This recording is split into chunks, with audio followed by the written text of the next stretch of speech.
Tinapay mula sa langit. A daily morning devotion with CRC Fem.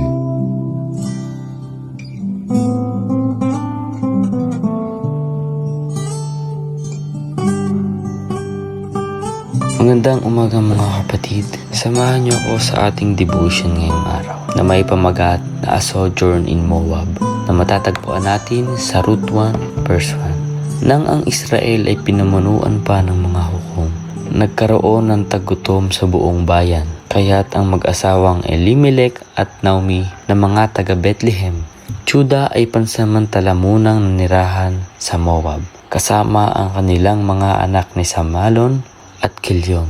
Ang pamilyang ito ay mula sa angkan ng mga Efrata. Kayo po ay manalangin. Amang Diyos na makapangyarihan sa lahat, pinupuri ka namin at tinadakila. Maraming salamat po sa napakagandang salita na pinagkaloob mo sa amin. Tinataas po namin na kami ay matuto, buksan ang aming mga puso at isipan upang kami ay malugod makalapit sa iyo. Ito po ang aming samtalangin. Pangalan ni Jesus. Amen. Kung ating pong babalikan ang verse na binasa natin, ipinapakita dito kung paano madalas na nauwi sa malaking pagsubok at takot ang nangunguna sa halip na pananampalataya. Bagamat nagsimula ang kwento sa tagutom, paglikas at kagipitan, ang bersikulong ito ay nagtatakda ng simula ng isang dakilang plano ng Diyos. Makikita po natin na ang Diyos ay nananatiling may kontrol at may layunin sa ating buhay. Kahit dumaraan tayo sa panahon ng kahirapan, kakulangan at kawalang katiyakan. May tinuturo po sa atin na 4 na punto. Una, may mga pagsubok na dumarating sa buhay ng bawat tao. Hindi tayo ligtas sa problema, maging ang mga taong mananampalataya sa Diyos. Ang tagutom ay bahagi ng buhay. Pangalawa, ang Diyos ay kumikilos kahit hindi natin agad nakikita ang kanyang plano. Kaya magtiwala lang tayo sa Panginoon at ang plano ng Panginoon ay mas maganda kaysa sa ating mga plano sa buhay.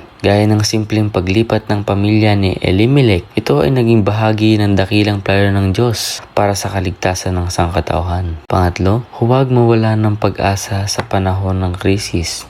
Ang mga pagsubok ay maaring maging daan upang higit nating maranasan ang katapatan at pag-iingat ng Diyos. At ang panghuli, magtiwala sa Diyos at sa kanyang mga desisyon sa atin. Mahalaga ang panalangin at paghahanap sa kalooban ng Diyos, lalo na sa panahon ng matinding pagsubok. Lalo nating hanapin ang Diyos, lalo tayong lumapit sa Diyos pag tayo ay nakaramdam ng mga pagsubok at sa ating mga pinagdadaanan. Bilang mga anak ng Diyos, kapag nakakaranas tayo ng kakulangan, problema o walang katiyakan, magtiwala tayo sa Diyos. Bago gumawa ng mahalagang desisyon, humingi tayo ng gabay sa Panginoon sa pamagitan ng panalangin at sa kanyang salita. Panatilihing matatag ang ating pananampalataya sapagkat alam nating may mabuting layunin ang Diyos kahit hindi pa natin ito nauunawaan sa ngayon.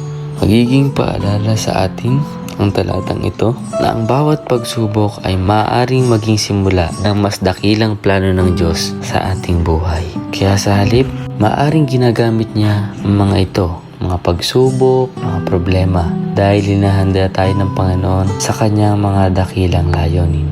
Kaya ating tugon ay manatiling nagtitiwala, nananalangin, at umasa sa kanyang katapatan sa bawat yugto ng buhay. Maraming salamat po, Panginoon, sa salitang ito. Muli, samahan niyo po ako sa isang maikling panalangin. Amang Diyos, maraming salamat po sa guidance na binigay niyo sa akin sa devotion na ito, na ikaw lamang, Panginoon, ang maluguran at makita sa bawat salita na aking binibitawan. At Panginoon, muli maraming salamat po sa araw nito. In Jesus' name we pray.